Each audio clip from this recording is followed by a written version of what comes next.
Good afternoon, my friends at LinkedIn Live. We're also, for the first time, broadcasting to YouTube because I have an amazing guest, and I figured if there's ever a time to simultaneously cast on YouTube as well, this is the guest to do it with. So so excited to have Melinda Emerson with me today. Melinda is known as the small biz lady. She's a small business expert, an internationally renowned speaker, president of Quintessent Group, which is a marketing consulting firm, and she's a best-selling author of a book called Become Your Own Boss in 12 Months. Now, if you've been here on our show, you can imagine then why that book is instantly appealing to me. I myself have just released a tool for all of you here on LinkedIn Live, which was a 12-month timeline as well. Hers is much more in depth, and she has a world of experience. So I'm really looking forward to welcoming Melinda in. So let me bring Melinda up. Hello, Melinda. Hello, Jeff. How are you? I'm great. I'm so excited to have you here. It's going to be a wonderful conversation, I know. And for all of you watching live on either LinkedIn or YouTube, if you have questions, and how could you not, because this is your chance to get your questions answered, please ask your questions. We will address those. If you're watching this in replay, still ask your questions in the comments because both Melinda and I will be watching the thread and we are happy to answer your questions. I make no bones about why we're here. We are here to support anyone looking to create the life of their dreams by creating their own business. You know, if you have to be watching this in the washroom because, you're at your job and you want to be leaving, that's okay. But that's what we're here for, because I think Melinda and I guess let's start with that. Melinda, I think you and I have a similar mission in that we believe the route or journey to a life of fulfillment and a life of your dreams is being your own boss. Without question, I believe the only way to build true wealth in America is as an entrepreneur. So that coupled with a life that you love, like getting excited every day when you get out of the bed and not dragging yourself to some soul sapping job. That's what we want for you. And that's why I do my work as the small business lady. And my mission is to end small business failure. Because what I find is that most people know how to build their widget. Very few people know how to run a business. And so that's what we're here for. That's what the advice and information that I give on my blog and in my books and all this stuff is really about helping people figure out the business of running a business. Yeah, 100%. It's funny. After 13 years, I've been in business for 37 years, most of that time as a portrait photographer for affluent families. And I've been coaching for the past 13 years. And then something dawned on me, the common denominator amongst all my coaching clients, and I'm willing to say you have a similar experience, is that they're all really good at something, right? But the business they're in doesn't actually come with business education, right? They're super talented at something, whether it's coaching or speaking or the arts or, gosh, like you said, creating the widget. But so many businesses, that's literally why I created where we're broadcasting from, the Self-Employed Business Institute. That's why I created it, to fill up that gap, because there's so many super talented people that there just isn't business education. And let me ask you this. So fundamentally, I believe one of those challenges is that what are some of to me, I feel that when you're self-employed, when you have your own business, you need very different business strategies to begin with. And isn't that fundamentally part of the problem, is because the rest of the world being a bigger business? What are some of those differences you think between how we need to behave as self-employed business owners? Well, one of the things that I think we have to do is get really clear about what we want and why. Sometimes people just need to go get another job, right? Because before you put out your shingle and say that you're open for business, you got to understand that you're going to take on 10 to 12 jobs like at one time, any of which can clothesline you. So I just want people to get really clear about why it is they're going into business. The second thing, you got to get your money straight before you start your business, because the money to start your business is going to come from your right or your left pocket. Like, here's the secret. Banks do not loan money to start up businesses. They want you 2 or 3 years later after you don't need them anymore. So that's something that you want to think about. And then the next thing you got to think about is, like, who is that customer? And this business that you want to start, you got to evaluate it, like, based on what skills you have versus what skills you need to run your particular kind of business. I don't want you to start a restaurant because you like to eat. I want you to start a restaurant because you know something about running a restaurant, right? That's a brilliant. Like, we need to say that again. I mean, and it's a metaphor, right? But it's literal, but it's a metaphor. Like, don't start the restaurant. Don't go in the restaurant business because you like to eat. Big mistake with a lot of businesses. You worked for a restaurant. Brilliant. Don't fool yourself into thinking, oh, I'll just buy a food franchise. Those kind make a lot of money. Yeah. No, you need to know something about working in a restaurant, how much back-breaking work it really is. And then honestly, things like the mustard and ketchup packets is what can put you out of business if you've got staff people putting 20 in everyone's bag. Like, you got to pay attention to little things in a restaurant. But the other thing you got to think about is, who is your niche target customer? Yeah. If everybody can use your product or service, honey, nobody's going to be using it. And so you've got to get really clear about not only what business you're in and what customer you're serving, but what is your unique value proposition? How is it that there's something in your business that is unique about your business that is not easily duplicatable by your competition? Brilliant. That is really important for you to think of. Yeah. We're going to, one thing I've taken from your work is the Emerson planning system. We're going to come around to that because I love that. But, you touch on something else about mindset that I think, for those that are sitting on the fence, thinking about becoming self-employed, starting your own thing. First of all, kudos to you, because I already believe that to have the idea, and in a previous podcast I referred to it as an inkling, and guess what? Once that inkling has gotten in, it's not going away. Like, just be aware that it's like how heightened you become of a bad relationship. Like, you can't unsee it anymore. Like, everything starts plucking your nerve. Exactly. So you're on your way. So let's say you're on your way, but you point out some things about mindset that I really like, and you refer to it as, being self-employed is not for people who can't multitask or accept feedback.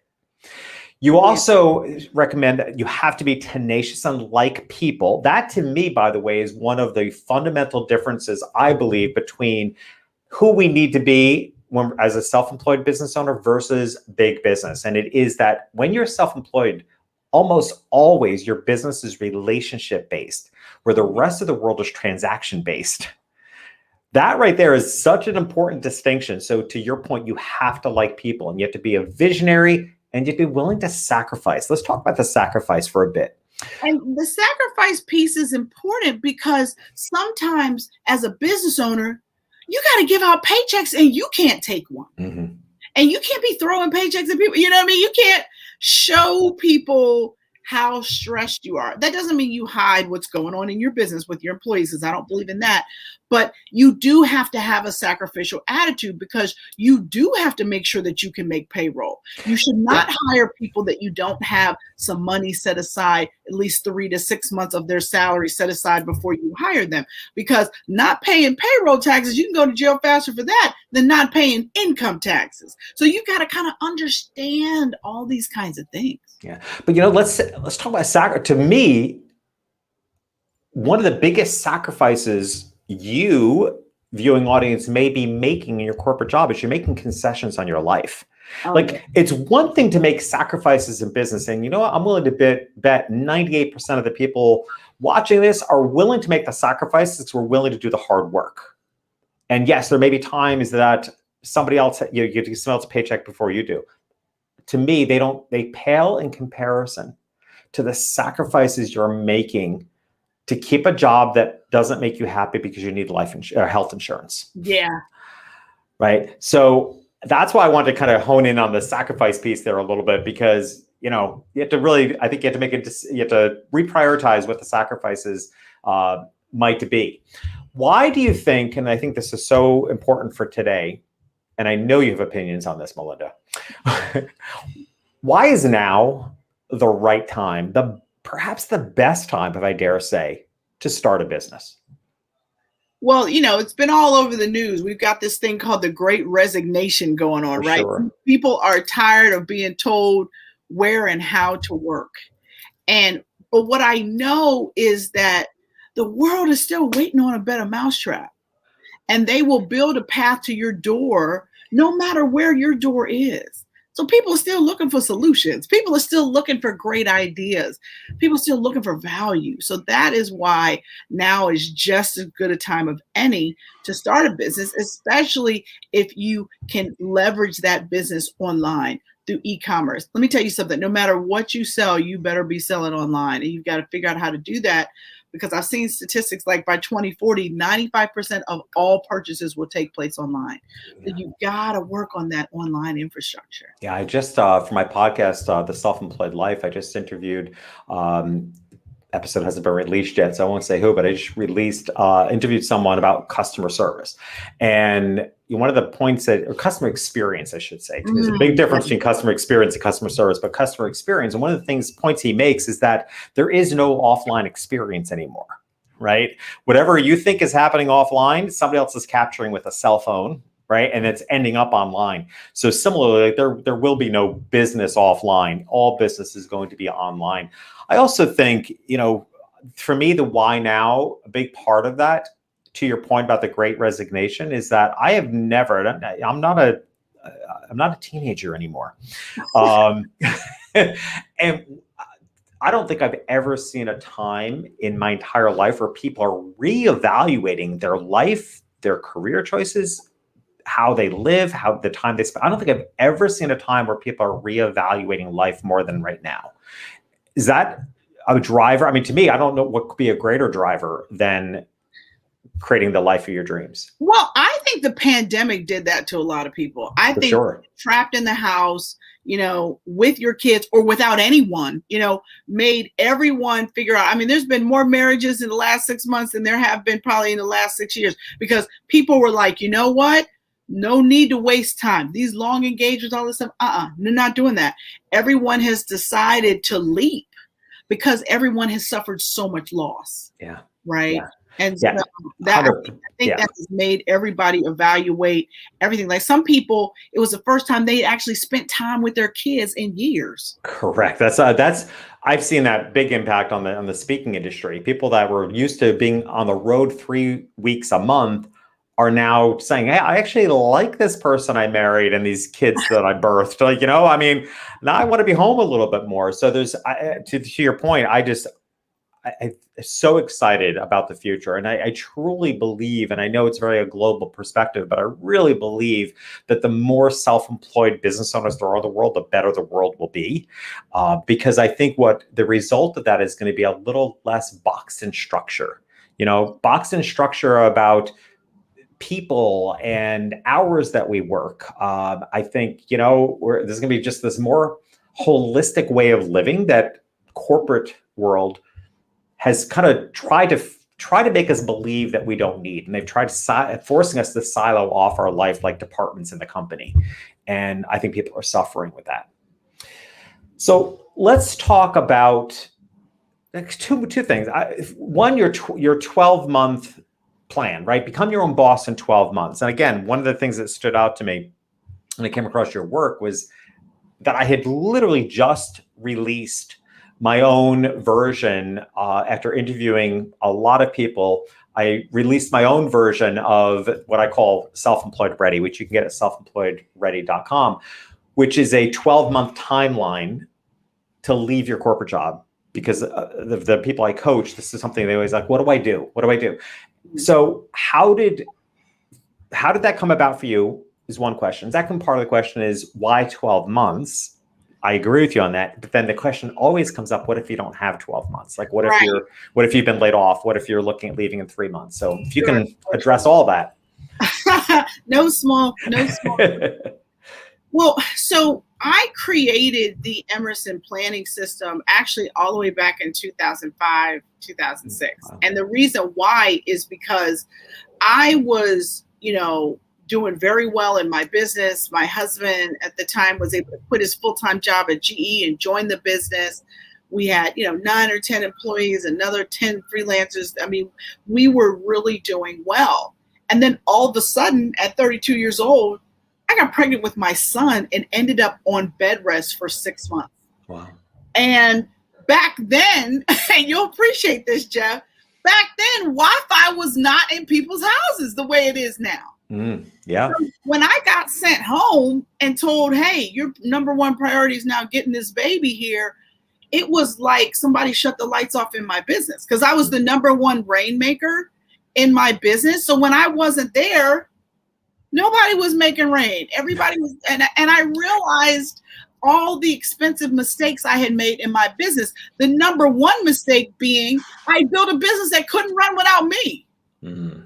And so as I had all of a sudden this 6 months of time to lay on my couch in my living room and get my son here, I started taking notes. I started writing down the expensive mistakes I had made, and really the stories that I knew about other entrepreneurs in my circle. And I said to myself, you know what? I would have run my business better if I had had better advice. And back then, there wasn't anybody in mainstream media giving small business advice. Like, the only people that were out there at the time were like Gene Chatsky, Susie Orman, and they were talking about 401k. They were talking about stuff for corporate people still. Yeah. And so I decided, after I got my son here safely, I decided that I didn't want to do my video production business the way I had, which was my first company. And I decided to put myself in charge of ending small business failure. And I said, well, if there's nobody giving the advice, I'll give it. Yep.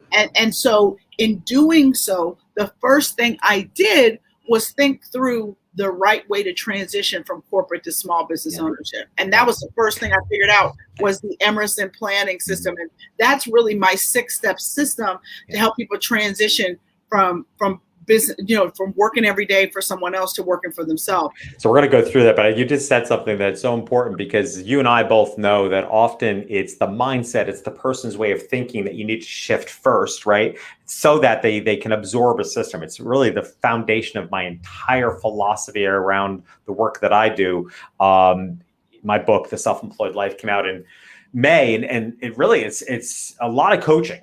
Right. And it's the coaching first. And like, I have to, and I refer to it as personal development, because we have to develop the capacity of the person before we stuff more strategies in there. Right. And I know that you get that. But you just said something that I want to toss out there as a way, if you're sitting on the fence, like how to think bigger. The moment when you decided, hey, nobody else is out there teaching people how to stay in business, the question that I'm putting words in your mouth that came out is like, why not me? And that's exactly like right now I stand in the offices of the Self-Employed Business Institute. And it's because a friend recited those words exactly to me when I was complaining about the fact that the problem in the world of entrepreneurship is that there are so many people who are super good at and talented at what they do, but there's no business education. This friend has said, well, why not you? I'm like, why not me? Right? Created. That I want to put out there. Like, if you're sitting on the fence, you're in your corporate job, you're wondering, should I do this? Should I not do this? Should I make the move? Does what I have, is it important enough? Why not you? Okay. So that then you can learn a wonderful system like the Emerson planning system that will make sense to you. So let's kind of touch lightly on each of these things. Because what I will say, what really attracted me about your system is the first item, which is a life plan, because people skip over this. Like, before you build the business plan, you need to have a life plan. Your business goals and your personal goals have to align. Mm-hmm. So that's why you got to figure out what your personal goals are first. So then you can build a business that's going to allow you to live that dream life. And that is just so important. And then the next thing you've got to figure out is how you're going to pay for your dream business. What are you going to do? Where are you going to get the money? Because you've got to look at your credit cards. You got to look at, do you have any home equity? Do you have any friends and family that you're going to be able to get money from to help you with this business? Most of the time, the answer to that is no. By the way, you're going to have to self-fund it. Then you've got to look at, your business concept and think about your skills. Like, what skills do you have versus ones that you need to run this particular kind of business? I'm a big fan of people going to work part-time for a business like the one that they want to start. And then step 4 is really figuring out who that paying customer is. Who is your niche target customer? And then step 5 is developing a business plan. Don't be one of these people that spends more time planning your vacation than how you're going to support yourself and your family financially. Yeah. I see this all the time. People planning their Christmas plans. I'm like, well, what if you put that same energy into like planning a business? And then the sixth step for me is I believe in people launching while working. I I believe love that. in side hustling. I do not ever tell people to quit a job to start a business. Yeah. Never, never, never. And the reason why is because it takes 12 to 18 months for a small business to break even, let alone throw off enough money to replace your corporate salary. Why in the world would you quit before you knew whether or not you had the ability to make any money? Yeah, I refer to this as the safe leap. Like I'm not a fan of this ripping off the Band-Aid idea and hustle. And because you know why? And I bet you and I have similar audiences that we serve, in that I work with people who have lives in motion, right? They've already got families. They have a mortgage, they have bills. Tuition. You know, right. They have lives in motion. Like, it would be irresponsible. And yet there's so many, motivational people out there that are promoting the big bold leaf. That's quit. Yeah. And honestly, that's right. And that's why you need to work with a coach of like us of a certain age, because we get that. Like, we're not in our 20s. This is not a time to just jump off. So what then? Love the system: life plan, financial plan, business concept, marketing plan, business plan, launch while working. What are some of the top common mistakes that you see people make? Oh gosh. Well, I know there are a lot. There are a lot, but I think the biggest mistake is really not getting clear about your business, like what business you're in and your value proposition. Like, what is your secret sauce? You better have one. If you think you're just going to buy purses from China and resell them on Amazon, well, somebody else can do that and do it cheaper than you can. So you've got to get really clear about what your unique value proposition is. I think the second thing is people just don't save enough money. So what happens is they just kind of run out of runway before their business has a chance to take off, because again, it takes 12 to 18 months for a small business to break even. I think the third thing that I see people do is people chase anybody that they think has money, as opposed to having a specific niche target customer. And I always tell people, who makes more money, your primary care physician or your cardiologist? Right. The cardiologists drive Lamborghinis. Like, you want to figure out how you can be the cardiologist for what you sell. And then I also would say that people want to just chase new business, and they forget to nurture their existing customers. And their existing 100%. Customers are 60 to 70% more likely to buy from them. A new customer is only 5 to 20% likely to do business. So you got to focus on those existing companies. And then the fifth one, and I would probably say this is the deadliest one, Jeff, lack of fiscal discipline. If you don't manage your household with a budget, you will not manage your business with one. Yeah. And you cannot let your fear of math be like the reason why you don't know what's going on in your business financially.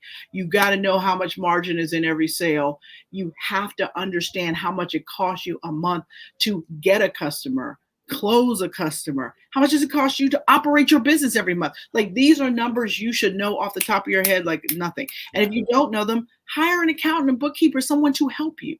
Hey, you see what happens to people on Shark Tank that don't know their numbers? Don't be that person. Yeah, but, I agree with every one of those points. Every one of them. Loyal customers. Oh my gosh, I've done on my YouTube channel. I did a video called, like, you're leaving money on the table. Like, it's remarkable, and the money sitting right in front of you is nurturing the business you already have. Like, whether it is, and I give great ideas about whether it's create a product suite, like how do they go from one thing to the next, or how do you create something I'm really big on is having a loyalty program that is for existing customers only. Because you know what? Those transactional businesses we were talking about before, they all do it wrong. They offer deals for the new customers only, which only pisses off your existing customers. But when you are like us, when you are self-employed and you are in a relationship business, that's the worst thing you can do. So you actually want to have an integrated loyalty program that's more than just a punch card, but something really meaty and wonderful, that there's a benefit to being a customer already. And then number one, to me, it's funny, I love that you put fiscal responsibility as probably the killer. To me, because of the work I do, to me was your number one, which is the lack of clarity. I recently, I'm a contributing writer for Entrepreneur Magazine. And my latest article with them, I think it was my latest one that they posted, is titled something like "The First Thing You Need to Do When You're Starting a Business." Mm-hmm. And honestly, as the author of this article, I thought it was a bit of a risk because I wasn't sure if my editor would like. Basically, what I was saying is you have to find your thing. Like, Right. and then I explained that, but you and I both know it's like, you can think you have the greatest widget in the world, but if you haven't gotten clear on who it's for, clear on what it does, clear on the benefit to others, it's not marketable. And that to me is the death of a business. I completely co-sign, agree with all of that. So here's, knowing I was going to have this wonderful opportunity to speak to you, I thought a lot about who we reach here on the shows, and also, your own personal experience as a woman entrepreneur, as a woman of color entrepreneur, like all the challenges. Mm-hmm. And yet, in so many ways, I think many of us, myself included, have felt like outliers in different ways in my life. So my question to you is I've never been bold enough to ask somebody else this question, but I know you can handle it. Like, what is your message to the outliers? Like, what is your message to the people who the system is not working on their behalf? I mean, in general, just being self-employed. I'll be honest with you, and I'll be transparent with you. I am in the hopefully tail end of a 6-month purchase of my condo in Miami that I've lived in for 3 years. 6 months and we're still not closed. It took 4 months to get mortgage approval. Yeah. Right? Why? You're self-employed. Self-employed. Yeah. Yeah. I mean, 37 years of history. There was a point where the bank was asking me for my recurring income. I'm like, recurring income? Like, is making something out of nothing for 37 years not recurring income? Like, what does that even mean? Do you only give loans to business models that have a subscription model? Like, that's how bizarre the questions are. No, right? But it's very real. And I talk about this a lot because sometimes small business owners get into trouble because they always want to look like their business doesn't make any money because they're trying to avoid taxes. Or they set up an LLC and they don't pay themselves with a paycheck. And so my number one deterrent to people setting up LLCs versus S Corps is that set up an S Corp so that you can pay yourself a paycheck. Because when you can pay yourself a paycheck, you can prove your income. And that becomes very important when you want to do things like buy cars, buy houses, all kinds of stuff. And small business owners get harassed over this stuff. Yeah, it's wicked. So my question to you, like that broader question is, what is your message to the outliers? Like what motivational, inspiring thing can you leave us with today for those that feel like there may not be a place for them in the world of self-employment? That's absolutely not true. All you have to remember is this: the world buys solutions. People buy when they have pain. So what you have to do is make sure that whatever you're selling, that you make your customers feel like you really understand them, like you really know what they're going through. You want to create an emotional connection with your marketing messages so that they know that you've got their back. And if you do that, you can build a successful business. I promise you can. Yeah, I agree with you 100%. Well, Melinda, this has been everything and more. Oh, hang on a second. We actually coming right at the end. No, a good question. Actually, comment. Nina, I hope I'm pronouncing it right. Nina Perez saying that great advice, and I think she's probably talking more about you than me. But hopefully, a combination of both. But terrific advice. I knew that our conversation today would be everything. This has been everything I've hoped it would be, and that it's practical advice, right? The Emerson planning system, as well as, as I think a lot of people need, particularly those transition from corporate life to self-employment, is just that little bit of faith there, knowing that other people believe in you and that so many people before you have done it. And now very well may be most definitely the best time ever to consider becoming self-employed. Melinda, thank you so much for being here. It's really been wonderful. Thank you so much for having me, Jeff. I've truly enjoyed it. Awesome. Thank you, my friends, both at LinkedIn and YouTube today as our premiere show on YouTube Live as well. Again, we try to be here almost every Tuesday at 2 p.m. Eastern. Things come up every now and then, but we try to keep it on a regular schedule. I hope you'll come back and join us again. Thanks for being here.